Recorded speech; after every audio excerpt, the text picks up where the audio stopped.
안녕하세요. TV 홈닥터 더 나은 클리닉 아나운서 박혜진입니다. 이번 주에도 여러분에게 알찬 건강 정보 전해드리겠습니다. 함께해 주실 분 소개해 드릴게요. 먼저 김호경 아나운서. 네, 안녕하세요. TV 홈닥터 더 나은 클리닉의 비타민 김호경입니다. 아, 오늘따라 더 목소리에 힘이 있는 것 같아요. 아, 그래요? 네. 오늘 또 힘이 좀 있네요. 비타민 같이. 네. 그렇습니다. 이렇게 건강에 대해서 신경 쓰고 정보를 많이 알면 알수록 맞아요. 이렇게 또 건강해지는 것 같습니다. 자, 이번 주 지난주에 이어서 건강 정보 전해주신 선생님 다시 소개해 드릴게요. 박경준 정형외과 전문의 다시 모셨습니다. 네, 박경준입니다.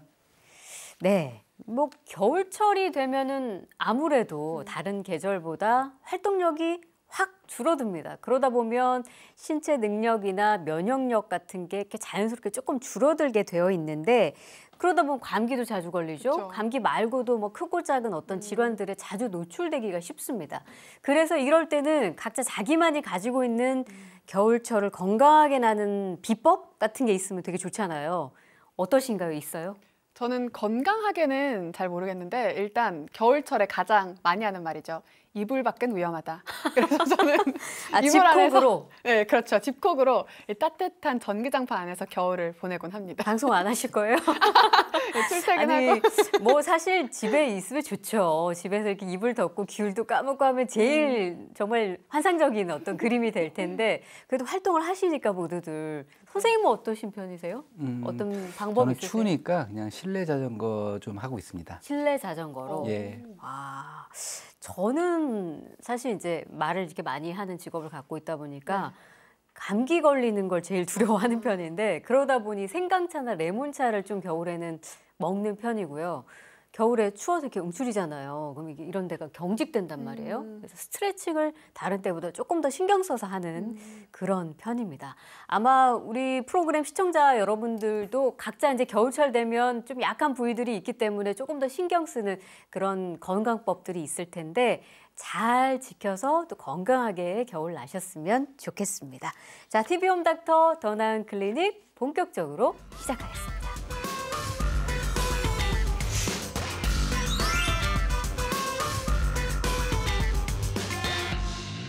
자, TV 홈닥터 더 나은 클리닉 정형외과 질환 2탄으로 오늘 시작해 보겠습니다. 지난주에 기억하시죠? 어깨 질환, 손목 질환, 손 질환에 대해서 배워봤는데 오늘은 좀 더 아래로 내려가서 무릎과 족부 질환에 대해서 다시 한번 정리를 해볼까 합니다. 자, 가장 먼저 정리해 볼 부위는 좀 무릎부터 우리 살펴보죠. 네, 맞아요. 지난 방송에서 무릎이 가장 많이 일으키는 부분으로 반월상 연골판이랑 십자인대가 언급이 됐었거든요. 이 두 부위에 대해서 설명 좀 부탁드릴게요. 두 가지 다 관절의 안정성에 기여를 하고요. 반월상 연골판 같은 경우는 내측, 외측 이게 두 개가 있는데 우리가 이제 소위 뭐 도간이라고 하죠. 네. 도간이 그런 식으로 그 무릎 쪽 위쪽 뼈를 대퇴골, 아래쪽 뼈를 경골이라고 하는데 그 뼈 사이에 그 쐐기 형식으로 있습니다. 그러니까 뼈하고 뼈가 서로 맞닿지 않게 이제 유지를 해주는 거고요. 그것뿐만 아니라 이제 관절을 좀 미끈미끈하게 해줘서 무릎을 구부렸다 폈다 할 때 좀 부드럽게 될 수 있게 해주고 뛰어내린다든지 달릴 때 충격을 흡수해주는 역할을 합니다. 네. 그리고 인대 같은 경우는 이제 크게 네 가지가 있는데 전방 십자인대, 후방 십자인대, 그리고 내측, 외측, 측부인대가 있습니다. 사실 이제 가장 흔한 무릎 부상이다 하면 이 연골판 손상들을 많이 이야기하실 텐데 방금 설명하신 반월상 연골판이 손상이 됐을 때 주로 어떤 증상들이 오나요? 젊은 분이 스포츠 활동, 축구를 하다가 갑자기 무릎이 많이 아프다. 그리고 무릎을 꼼짝 못하게 많이 아파한다. 이러면 완전 파열이고 네. 그 파열이 전이되어 있는 경우가 있거든요. 연골판이 제 위치에 있지 않고 파열돼서 다른 위치로 가거나 좀 많이 불안정해서 그 무릎 관절 움직임에 따라서 그 사이에 끼이는 그 잠김 증상이 생길 수 있거든요. 그러면은 무릎을 구부리지도 못하고 펴지도 못하고 이런 심한 증상이 생기고요.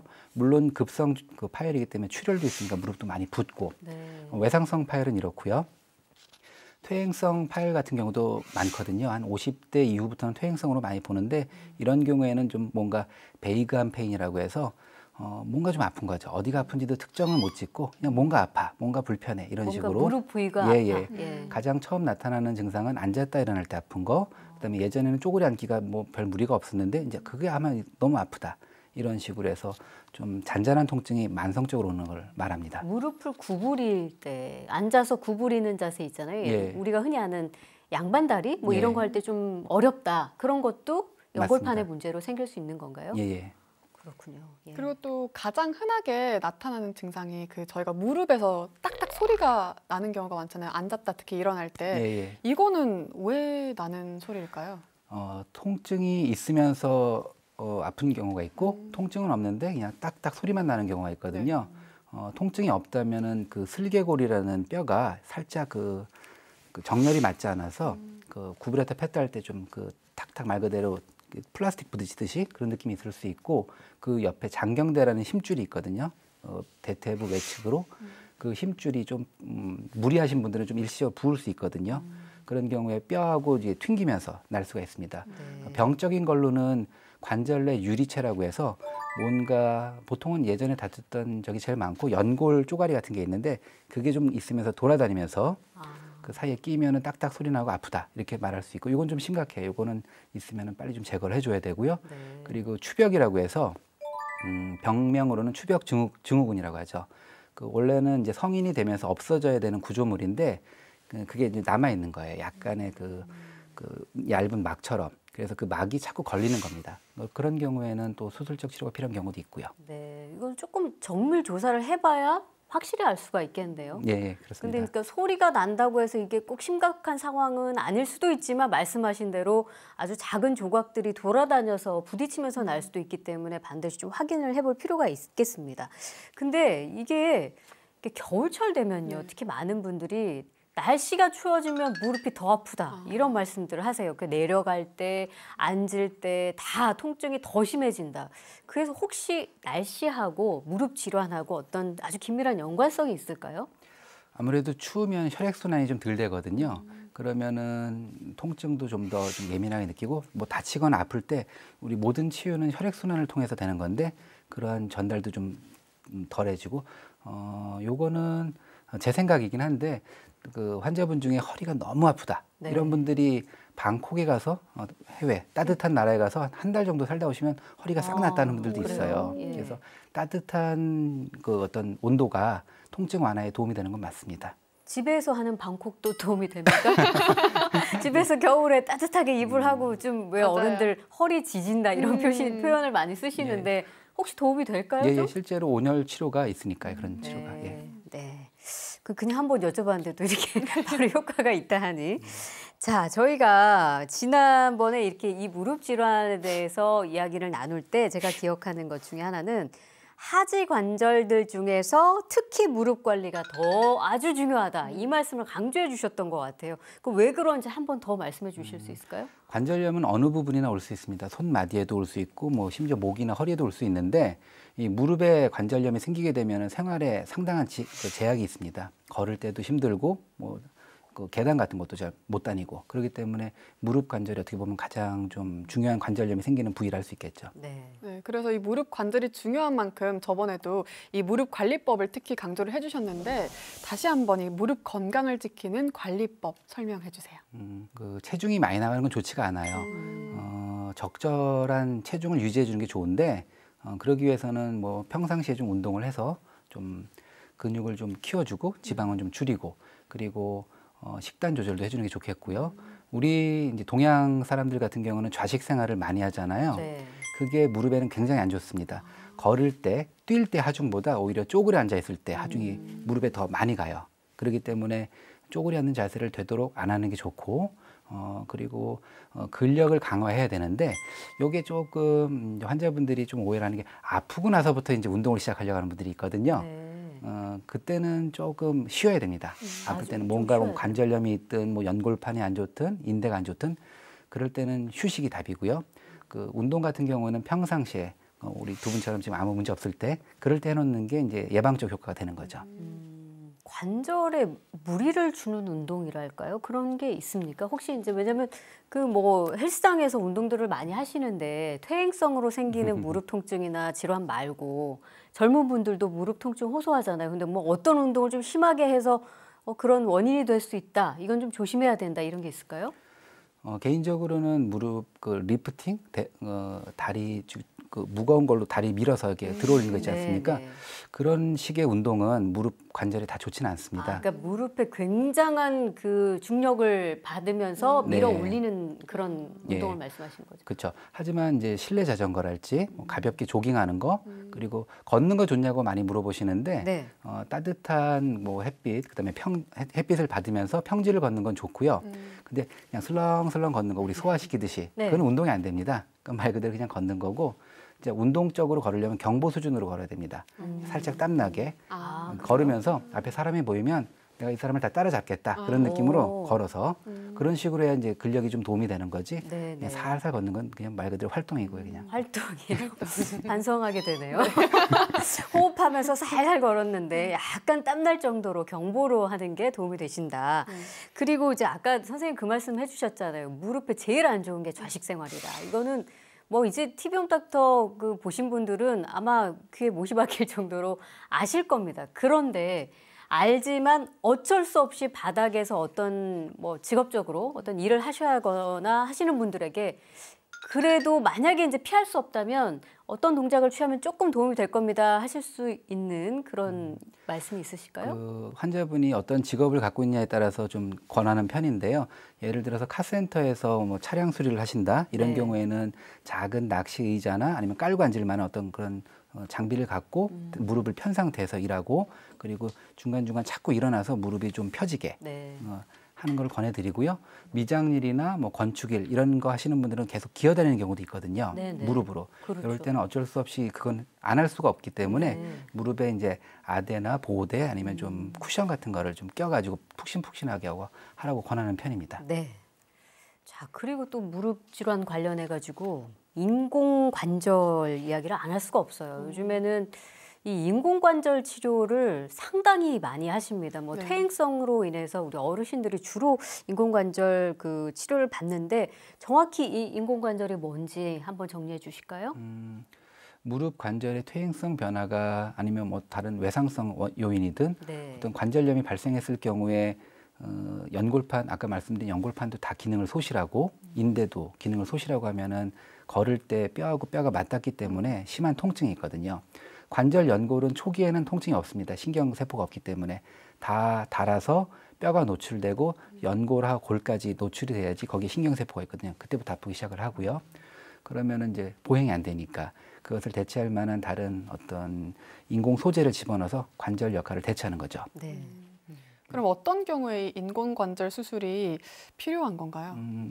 저희가 엑스레이상 그레이드를 나눠요. 1단계부터 4단계까지 나누는데 또 나이 기준도 있긴 있는데 어느 정도 나이가 좀 드신 분들에 있어서 관절염이 4단계 정도 되시면 인공관절을 뭐 하시는 게 좋겠다 말씀을 드립니다. 네. 자, 그리고 이제 인공관절을 그러면 얼마나 쓸 수 있는가. 힘들게 사실 수술을 했기 때문에 이거 사실 평생 쓸 수 있다면 좋겠지만 인공관절에도 수명이 분명히 있을 건데 어느 정도나 될까요? 통상적으로 15년에서 17년 정도 말씀드리고요. 요즘에는 이제 그 재질의 그 기술이 많이 발전을 해가지고 20년 이상도 얘기하고 있습니다. 네. 그렇다면 또 인공관절 수술에도 종류가 나뉘어 있다고 들었는데 전체 치환술 그리고 또 부분 치환술 이렇게 나눠져 있는데 이 두 개는 어떻게 다른 거죠? 전치환술은 말 그대로 이제 모든 관절 부위를 다 인공관절로 바꿔주는 것을 말하고요. 그다음에 부분 치환술은 일부분만 보통은 내측부만 갈아줍니다. 우리 다리 모양이 오다리라고 해서 내반 변형이 있는 경우가 제일 많고 그런 경우에 이제 관절염이 오는 경우가 많은데 네. 그 내반슬이 그렇게 심하지 않거나 경미할 때 반치환술을 할 수 있고 하지만 어떤 퍼센테이지로 따지면 거의 대부분의 경우에 전치환술을 많이 하는 경우입니다. 네. 근데 이제 사실 수술을 하고 나서 관리를 또 잘 맞아요. 해야 합니다. 물론 이제 이 내부에 인공관절 수술을 해놨기 때문에 그 안을 뭐 어떻게 환자가 뭐 어떻게 관리를 하기는 참 어렵겠지만 주변 근육을 또 키우는 거나 이렇게 건강을 다시 찾을 수 있는 재활할 수 있는 그런 방법들을 알고 있으면 좀 도움이 될 것 같은데 어떤 방법들이 있을까요? 연세 드신 분들이 대부분이라서 회복이 좀 더디기는 해요. 하지만 그래도 그 근육 강화를 해주기 위해서 적정한 그 거리에 활동을 좀 해줘야 되는데 네. 한 5분에서 10분 정도 지속적으로 좀 반복적으로 걸어주시고 대퇴사두근 운동이라고 해서 누워서 다리를 일자로 쭉 편 상태로 다리를 들어주는 겁니다. 그냥 똑바로 들면 예, 되나요? 예. 이게 다리라면 그냥 이렇게 들면 되나요? 들 때 아니 보통 이렇게 발을 당기고 뭐 이런 것도 하잖아요. 반동으로도 많이 드시거든요. 이렇게 탁 치듯이 해서 네. 그렇게 하는 거는 쉽고요. 기중기 올라가듯이 천천히 45도까지만 드는 게 어렵습니다. 그런 식으로 운동이 좀 되고요. 그러니까 이제 허벅지 근육을 키우는 거죠. 네네. 여기에다 힘을 주면서 버티면서 이렇게 올리는 다리를 올리는 그런 운동법. 그 근육이 어느 정도 회복이 돼야지만 인공관절이 좋은 결과를 기대할 수 있습니다. 네. 자, 지금까지는 무릎 질환에 대해서 다시 한번 정리를 해봤고요. 이제 무릎에서 조금 더 아래로 내려가 보겠습니다. 족부 질환 살펴볼 텐데 지난번에 우리가 족부 질환에 대해서 알아볼 때 두 가지를 설명해 주셨어요. 무지외반증과 족저근막염. 다시 한 번만 정리해서 설명해 주실까요? 무지외반증은 이 무지가 엄지발가락이거든요. 엄지발가락이 외반이라는 거는 새끼발가락 쪽으로 휘는 걸 말합니다. 네. 그러니까 엄지발가락이 틀어지는 거죠. 각도가 보통 15도까지를 정상으로 보는데 15도 이상은 뭐 무지외반각이 증가했다 이렇게 표현을 하고 네. 병적인 경우는 저희가 한 25도 이상 됐을 때를 봐요. 그래서 무지외반증은 그게 있게 되면은 평발도 좀 같이 동반되는 경우가 많거든요. 그래서 있더라도 통증이 없는 경우가 많습니다.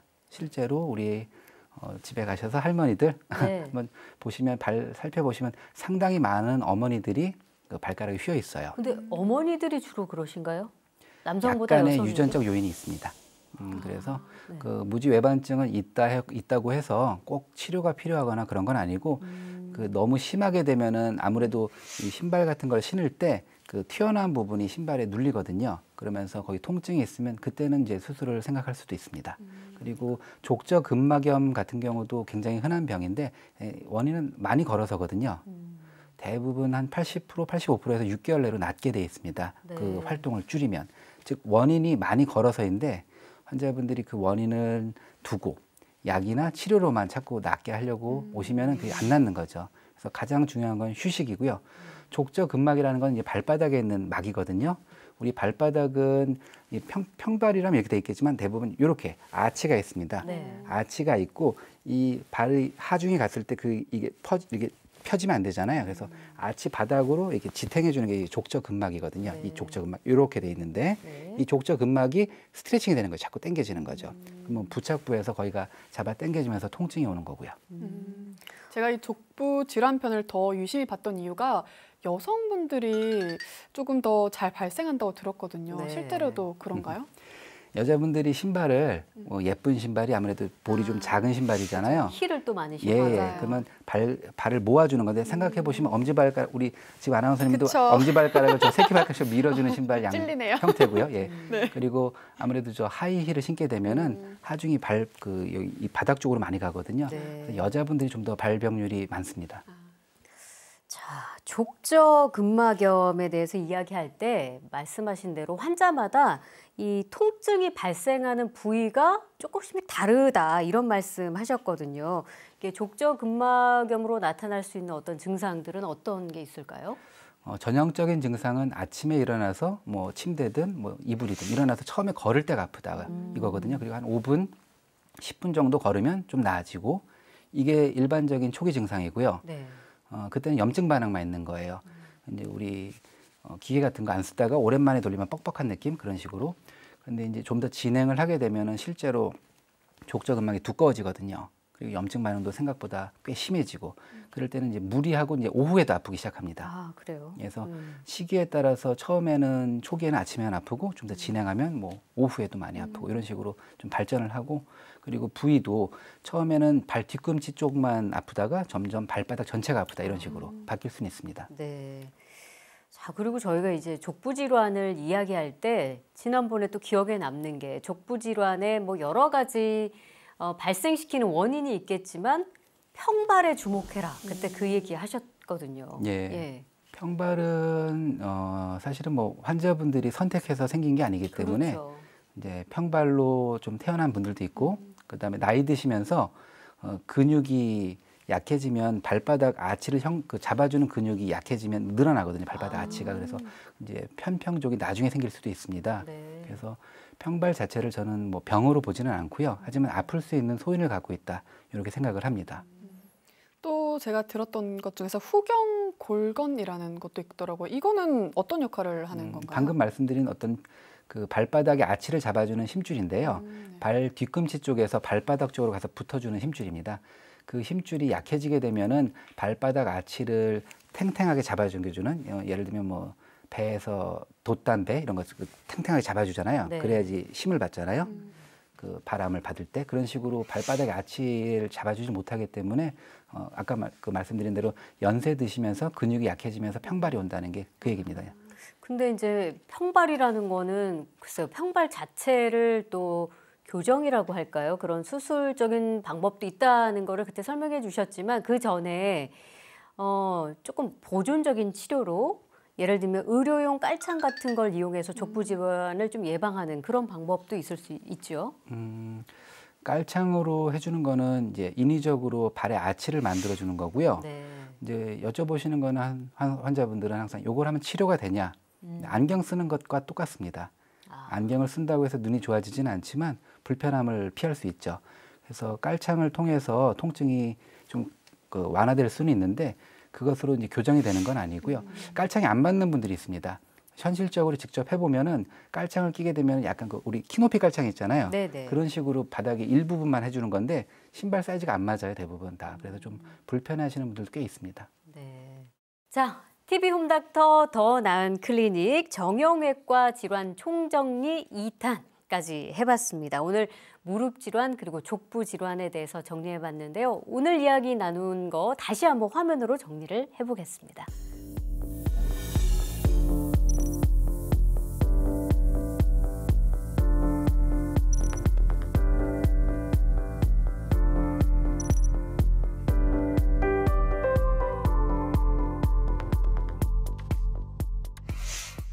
TV 홈닥터 더 나은 클리닉 정형외과 질환 가운데 오늘 2탄으로 무릎 그리고 족부 질환 알아봤습니다. 자, 지난 시간부터 이번 주까지 2주에 걸쳐서 네. 했는데 뭐 어떤 게 가장 기억에 남아요? 아니, 저는 사실 아직까지는 관절에 큰 뭔가 불편함이나 어려움이 없어서 별로 신경을 사실 안 쓰고 있었거든요. 네. 근데 이제 선생님께서 말씀해 주신 대로 아플 때까지 기다리지 말고 미리미리 관리하는 게 가장 중요한 것 같더라고요. 고도입니다. 맞아요. 운동 열심히 하겠습니다. 자, 그리고 우리 선생님 마지막으로 뭐 이렇게 사실 지난번에도 했지만 다시 또 들으니까 또 새롭거든요. 예. 우리 시청자 여러분들에게 마지막으로 한 말씀 부탁드릴게요. 정형외과 질환은 상당히 다양하고 어떤 환자분들은 정형외과에서 골절만 하는 줄 알고 계시는 분들도 있거든요. 하지만 대부분의 어떤 관절 질환은 정형외과에서 치료가 가능하고 또 증상의 완화가 가능하기 때문에 뭔가 불편한 점이 있다면은 가까운 병원을 찾으셔서 정확한 진단을 받고 제때 적절하게 치료를 받으시면 큰 무리 없이 잘 지내실 수 있으니까 이 점 유의해 주시면 좋겠습니다. 네. 자, 관절 통증, 관절 질환. 옛날에는 사실 어르신들만 겪는 문제라고 생각했는데 자신이 평상시에 이 관리를 어떻게 했느냐에 따라서 2030 젊은 세대도 겪을 수 있습니다. 자, 지난 시간에 이어서 저희가 정형외과 질환 이렇게 다시 한번 정리해드렸는데 잘 기억해 두셨다가 건강한 관절, 건강 유지하시기 바랍니다. 자, 저희는 다음 주에도 또 알찬 건강 정보 가지고 다시 오겠습니다. 고맙습니다.